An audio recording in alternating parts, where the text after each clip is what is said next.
Assalamualaikum warahmatullahi wabarakatuh. Kami dari kelompok 4 akan mempresentasikan tentang penyusunan asesmen bahasa non-tes yang beranggotakan Siska Mukaroma, saya sendiri Afiatul Faiza, Inja Mirza, dan Aufa Nur Afnania. Asesmen non-tes atau yang sering juga disebut dengan asesmen otentik. Asesmen otentik adalah proses pengumpulan informasi oleh guru tentang perkembangan dan pencapaian pembelajaran yang dilakukan peserta didik melalui berbagai teknik yang mampu mengungkapkan, membuktikan, atau menunjukkan secara tepat bahwa tujuan pembelajaran dan kemampuan atau kompetensi telah benar-benar dikuasai dan dicapai. Bentuk-bentuk asesmen otentik atau yang disebut non-tes yaitu diantaranya antara lain asesmen kinerja, asesmen portofolio, asesmen proyek, asesmen diri, asesmen sejawat, asesmen produk, dan asesmen sikap. Asesmen kinerja atau yang disebut unjuk kerja adalah suatu penilaian yang meminta siswa untuk mendemonstrasikan dan kriteria yang diinginkan. Asesmen kinerja selalu melibatkan siswa di dalam mengaplikasikan pengetahuan dan keterampilan yang diperlukan dalam praktik kehidupan mereka sehari-hari.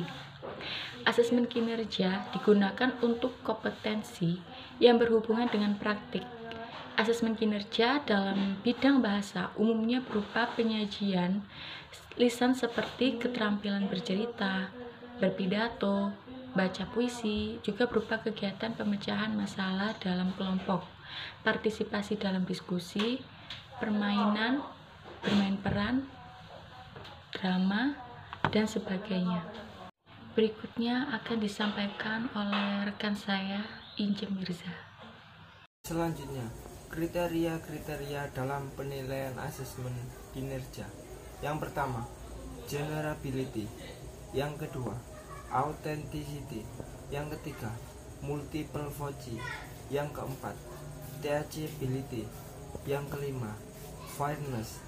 Yang keenam, feasibility. Yang ketujuh, scorability.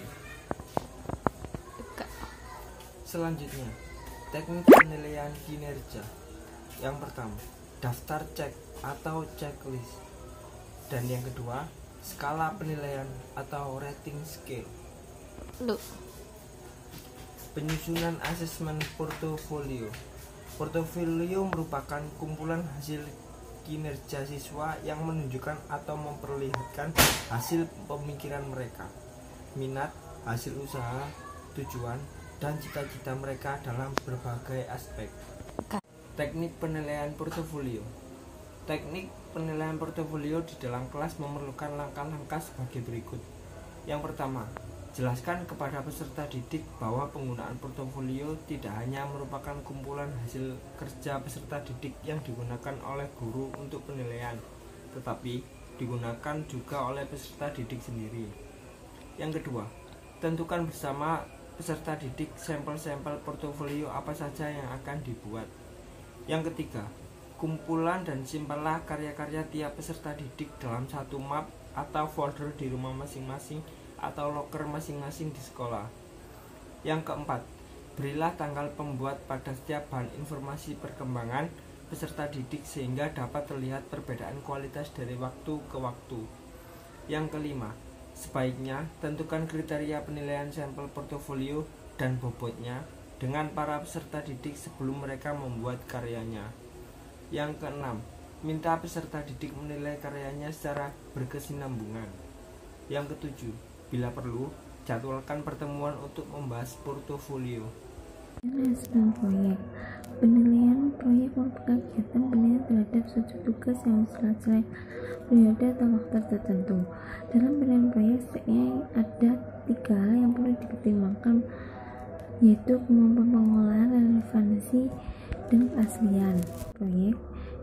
Penilaian cara ini dapat dilakukan merupakan perencanaan proses selama penyelesaian tugas.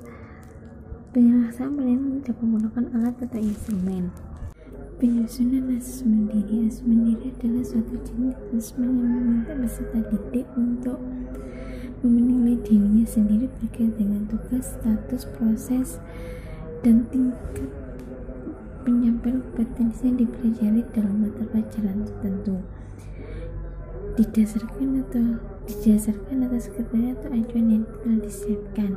Teknik penilaian diri: menentukan kompetensi atas aspek penilaian yang akan diuji, menentukan kriteria penilaian yang akan digunakan, merumuskan format penilaian dapat berupa pedoman penilaian, daftar tanda, cek atau skala penilaian, meminta peserta didik untuk melakukan penilaian diri. Untuk materi selanjutnya yaitu penyusunan asesmen sejawat. Asesmen sejawat adalah salah satu bentuk asesmen di mana siswa dapat saling memberikan penilaian. Penilaian antar teman atau teman sebaya merupakan teknik penilaian dengan cara meminta peserta didik untuk mengemukakan kelebihan dan kekurangan temannya dalam berbagai hal.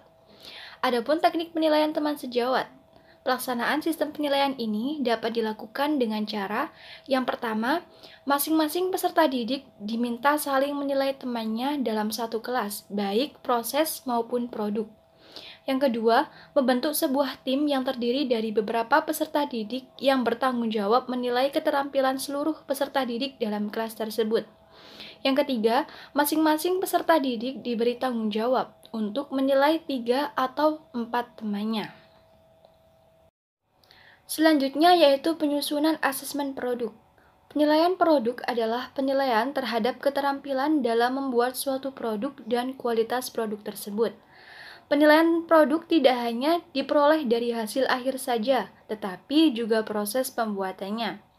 Adapun teknik penilaian produk, yang pertama adalah cara holistik, yaitu berdasarkan kesan keseluruhan dari produk, biasanya dilakukan pada tahap appraisal.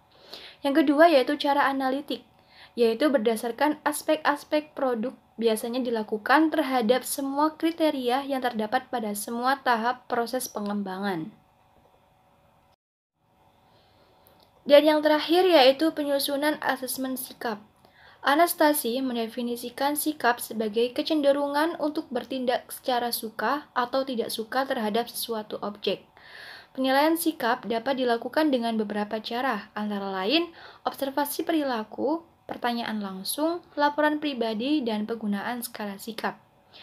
Adapun teknik penilaian sikap, menurut Romli Zakaria tahun 2007, penilaian sikap dapat dilakukan dengan beberapa cara. Cara-cara tersebut antara lain observasi perilaku, pertanyaan langsung, dan laporan pribadi. Sekian presentasi dari kelompok kami. Apabila ada kesalahan kata maupun penulisan materi, kami mohon maaf yang sebesar-besarnya. Wassalamualaikum warahmatullahi wabarakatuh.